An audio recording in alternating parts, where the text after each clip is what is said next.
how to be mindful. Today we have someone who's been in the events industry for the longest time, a couple of decades I think, but she's not only done events, she's also taught about events, but now she's the founder of Sukhoon and an evangelist who believes in holistic wellness, somebody who's truly worked on wellness in her life and how to be mindful every single day. We're going to have with us in Mind Your Health, Staying Well with RJ Keisha, Sushma Gaikwad.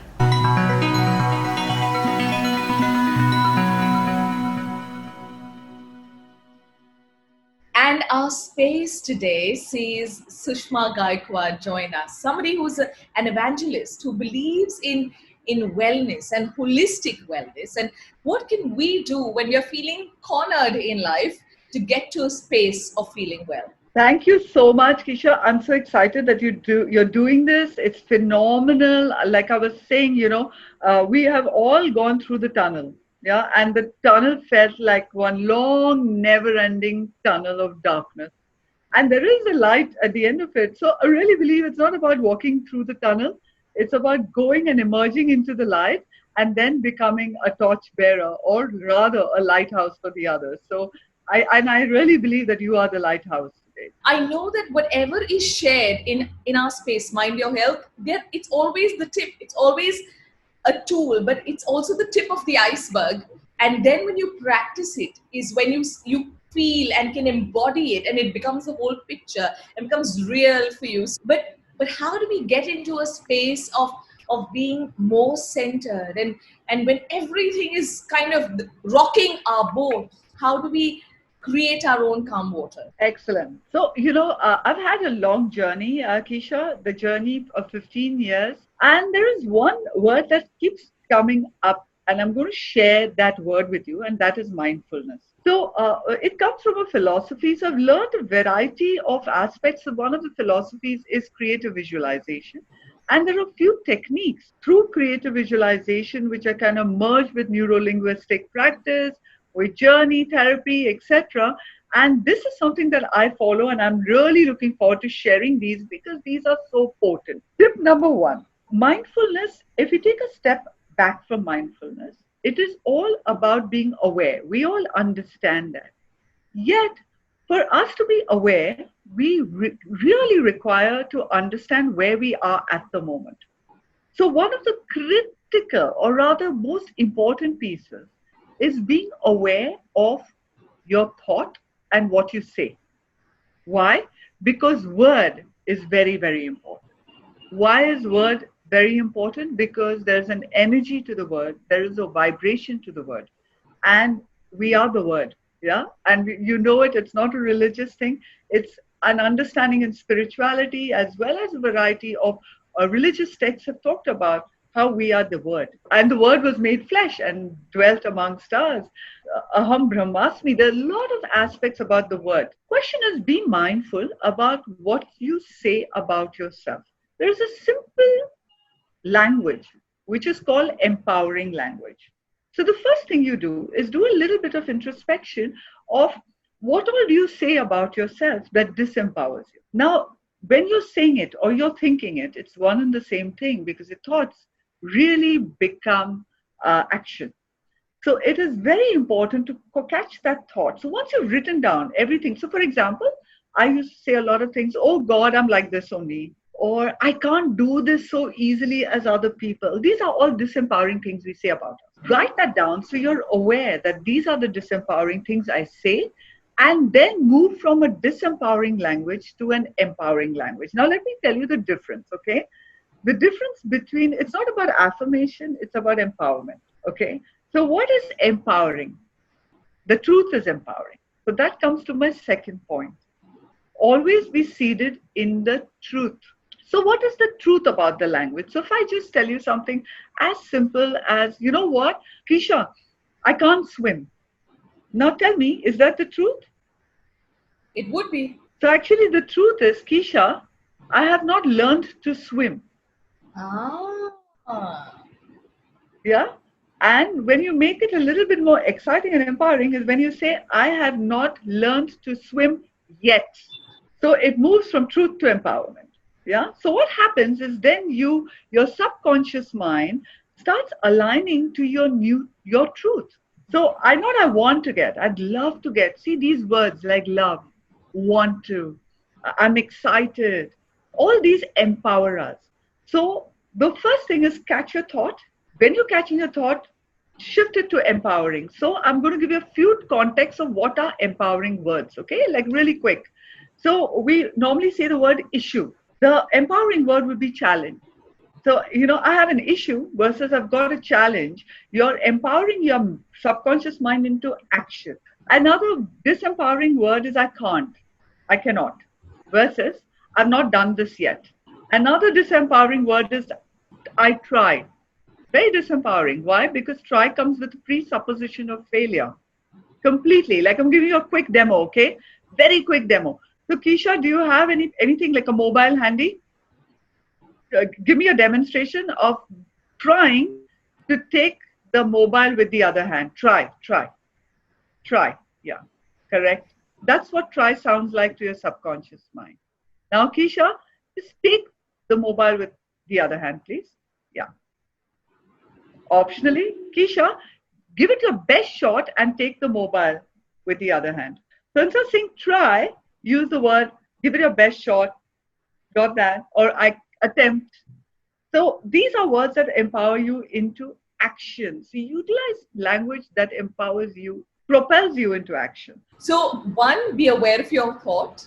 Two, make Correct? sure that you're empowering yourself with the language that you constantly are speaking to yourself, and the way that you are Correct? speaking, make sure that you are enabling yourself rather than disenabling yourself. Correct. Now the third step is whenever you catch yourself thinking a disempowering thought, utilize something which I call cancel.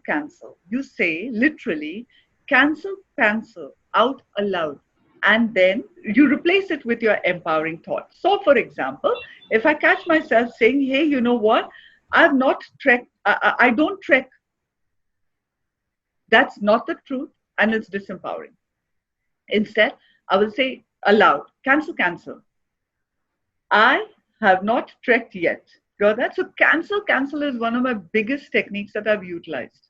Because as soon as you Correct. say, I don't trek, the door of opportunity to Yeah. trekking closes Possibility. and disappears. But when you say, I haven't trekked yet, it means the door is there, and suddenly a key appears which says, now you can turn it. So always keep possibilities open because that's when you can activate your subconscious mind or your mind into action. The minute it sees a possibility, the action, possibility for the action also exists. So this technique, what I'm about to share with you, is something that is a breathwork technique, which is highly potent. It has been taught to me by, and I'm going to take her name because she taught it to me. Her name is Kunti Nagwekar. She's my first teacher in creative visualization.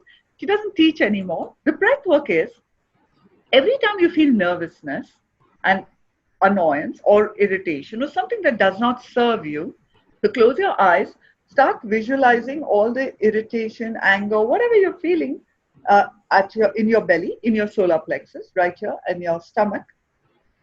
Take a deep breath through your nose and then exhale from your mouth like this. And open your eyes almost immediately. So I'm demonstrating it again. Oh, as loud. So do it once Okay. again. You are expelling all the nervous energy which is in your belly. That's it. Then Oh, you can see. wow. Can you see the shift of your energy? So what we're doing here, we're shifting our Completely. energy pattern. So we're doing two things. We're utilizing breath to shift our energy pattern. And number two, we're utilizing our breath to shift our biochemistry. And Okay? who even gives that thought? We are Just constantly saying something's going off, something is going down. Let me sit in crib. Let me talk to a best friend, and let us both sit down and cry together. But actually, you can be your own best friend and find these tools to enable you. So when you're doing this and you're letting it out, you're sending out those good hormones into your entire body, into your bloodstream, and of Correct. course, your emotions are feeling released. I think this is brilliant work. It's amazing. This is a very potent technique to release anxiety. If you've got that presentation to make and you're worried and anxious about it, just bottom line is expel that irritation. And you expel it. It works like magic, okay? So how many times do you do that? How many times do you do this breath? Whenever you feel a shift of energy, whenever you're feeling overwhelmed, very potent. So you can do it 2-3 times. I do it at least 20 times a day, especially when I'm in a very busy day. So now I'm going to give you one of my potent tools, and that is called alpha level breathing. Okay. Now, what we're doing with this breathing, this breath work, alpha level breath work, so we're activating the alpha level brain waves. Okay. What does an alpha level brainwave do? Calm, serene, drives calmness, drives serenity, and drives complete presence. So that mindfulness that everyone talks about, this is one way of the big how.